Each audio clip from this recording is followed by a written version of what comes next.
Guys, this is Kayla with the Unfiltered Lens. Today looks a little bit different. I have plenty of super exciting interviews coming in, start July. But today I just wanted to sit here and kind of take the time to talk to you guys one-on-one. So, I've realized that recently, mental health and intelligence has played such a huge role in my life and in a lot of the people around me's lives. So I thought I'd just take time to kind of sit here and talk about it. So when I was growing up, I never really was a test taker. I kind of always struggled. I worked super hard, even in high school. I worked super hard and I studied for all my tests and I did good. But then come college, um, I had to work so hard to get a barely passing or a D or whatever. I just struggled so hard and it was so difficult because I had friends that wouldn't even study, that may not study at all and were totally fine.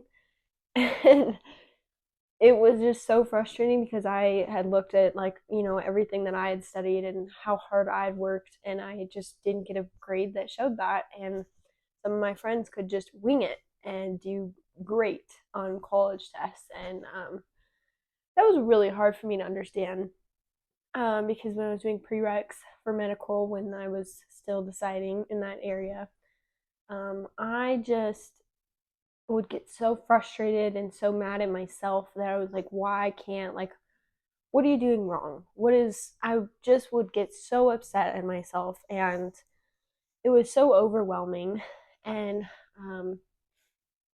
I tried so many different ways to study and to understand information, and I didn't have a good professor that helped me at all, so that also sucked. But I just struggled. I really did. And even coming into, yes, high school, I still had to work a little bit harder than other people when it came to tests. But it wasn't that detrimental. And then come college, it was just like, holy cow, like, this is hard. This is really rough for me. And I just would study all the time and I just never understood why. So I'm here to tell you that some people will be able to not study and do great, and some people you'll have to work your butt off to get to where you want to be. And that's okay. You have to understand, you have to be okay with that, because it's really hard to accept, especially when the people around you are doing so well with so little effort, that it's just so frustrating. But I want you to know that you'll be okay and you'll figure it out. My mom is a nurse, and she is not a test taker either, which I believe that is where I got that from. But she worked so hard and she does so well. It just took that extra hard work that maybe not everybody had to do, but she had to do, and it sucks, but you have to do what you have to do, and you'll get there, and you'll feel relieved once you finally worked so hard to get to where you are. Um, but it's really difficult to kind of accept that. So I just want to kind of come on here and tell you guys that it's okay if you are like me and you're not a test taker and you maybe have to work twice as hard as the people around you. It happens. So just accept it and find different ways, talk to different people. Think of how, like, I'm doing this and this isn't working, so I'm going to try this. Try to work hard at figuring out a way that fits you, because everyone's different. But with that mental health and mental intelligence comes emotional intelligence, which is pretty similar, but I also wanted to get on here. There's a bunch of political stuff going on with the debate. I'm not a very political person, but this will be my first year to vote, so it has become more prominent in my brain that, hey, like, maybe I should pay attention to this if I want to. We have a say, we have a vote in who we want our next president to be. So I just want you guys to know that social media is not the place to decide where your vote is coming from. I challenge you to, since we're all kind of deciding if we're left or right, just go watch the debates, go watch the speeches. They're boring, they suck, yes, but see what you kind of align with and choose from there. Don't choose from my family believed this, so I'm going to go with that. Just vote how you please and don't pay attention to social media. Go do the research on your own. And with that, yes, with politics, social media is just such a small, you're just seeing such a small part of a big speech or a big conversation or opinion or whatever. But within the overall social media, you can think about influencers. You can see their life and it may look amazing, it may look perfect, and you may sit there and just like, man, I wish I had their life. But I challenge you to don't look at others and wish and be sad about yourself. Just kind of realize what you have, because some people don't even have what you have, and you're working towards a goal or towards something that you want, and that is entirely important. Yes, influencers may get it easier. Somehow they posted a video and it went viral and now they have a whole bunch of money. But those people still have internal issues. They still have things going on in their life that you probably have no idea about. So don't sit there and be like, I wish I was them, because you never know what's going on inside someone's head. You're you, and somehow you are you for some reason. You have a place in this world that you will figure out what it is one day. So just focus on that.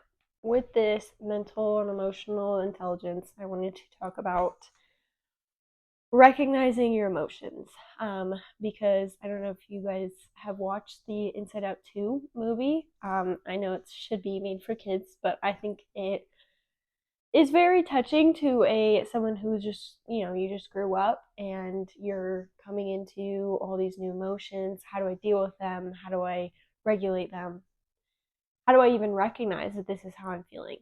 You have to sit there and you have to understand yourself. Like, I'm overwhelmed. I need to take a step back from something. I need to do something to fix it so I feel a little bit better. Instead of sitting there and just being like, I feel really sad, and so I'm just going to continue what I'm doing and keep being sad. It sucks being depression, bipolar disorder, just so many things like that. It's hard to deal with, but it is something that especially our generation runs into. Part of it can be caused by becoming an adult and dealing with money and paying bills and not having enough money. Um, but I encourage you to just sit there and recognize when you are feeling differently than normal. Accept it and do something to be better or to feel better. Because I just think it's so entirely important to recognize it within yourself instead of just, just keep going, just keep going. Because sometimes you can't. Sometimes you feel so poorly that you just continue doing what you want to do because you need to stay busy, whatever. But sometimes you do need to just take a step back and look at your life, look at what's going on in your brain, and just be like, what do I need? What do I need that's going to make me feel better? Because there's only so much you can do to help yourself. And I feel like a lot of people just continue, and don't really focus on themselves. And they just kind of like, yeah, I'm sad, but like, what am I going to do? Um, so just, I encourage you to talk to someone, very much so. I lost someone very close to me to suicide. And that was something that you can't go back from. Pain is so temporary, and whatever is going on in your life, you can talk to someone and you can fix it and you can figure it out. It might take time and those things hurt, but um, it is so temporary. So I encourage you, please do not make a permanent decision over temporary pain, because you are so worth it. You are so loved by so many people, and you don't realize how much you will miss out on if you leave this world too early. So, and I know that I'm just telling you this through a screen, but I think it's so important that I've heard friends, come close, or, they're super depressed and you don't even realize it. It could be your happiest friends, and they could be going through it on their own, like without talking to anybody. But I encourage you to especially just check in on your friends, your happy friends, even. Just like, how are you? Like, generally ask, not just like you're passing by them and you ask them, but um, ask them how they're doing and check in with each other, because you never know what's going on in someone's head. And I just want all of you to know, if you're struggling with something like this, someone is needs you. Someone needs you in their life, and you should never leave too early. Do not make a permanent decision on temporary pain. I cannot stress that enough. With that mental and emotional intelligence, I am planning on moving out in hopefully a year, depending on where my family goes and whatever's going on with all of that.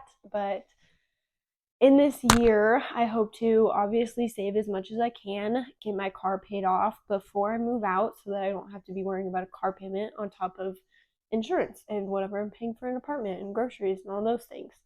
But budgeting and looking into your finances, how much you spend, are you going to be comfortable?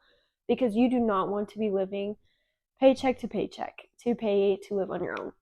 If you have parents that support you saving money and living at home, I highly encourage it, because it's just so much, especially because our economy isn't built for the 18 to 22-year-old trying to figure out their life and just having a minimum wage job or a serving job. Um, so definitely just think about your finances and your budgets before you move out, so you make sure you're comfortable by the time you are moving out and you're not scraping by, because that sucks. And so that is just something that I will do to hopefully prevent myself from getting too overwhelmed or stressed out, or just kind of overstimulated by everything going on. And like, maybe I'm like, oh, I need to pick up another shift. I need to work longer because I need to pay my bills. And then you finally pay your bills and you're like, well, I don't I don't have any money now, so how are we going to eat? But I highly encourage you, before you move out or you make any big financial decision, sit down, look at the money that you have, and like, am I gonna be able to do this without being paycheck to paycheck? Because I think in the end that can really help your mental game, and it can really make you feel better, especially for when you move out. But that's pretty much my little spiel today. Um, Focus on your mental health and your mental intelligence, and realize when you need help or you need a change. And always remember that pain is so temporary and you are needed in this world, so do not leave it early. But I thank you guys for watching, and keep checking my page every week, and every Friday there'll be a new video. So please give this video a thumbs up and subscribe. Thank you guys.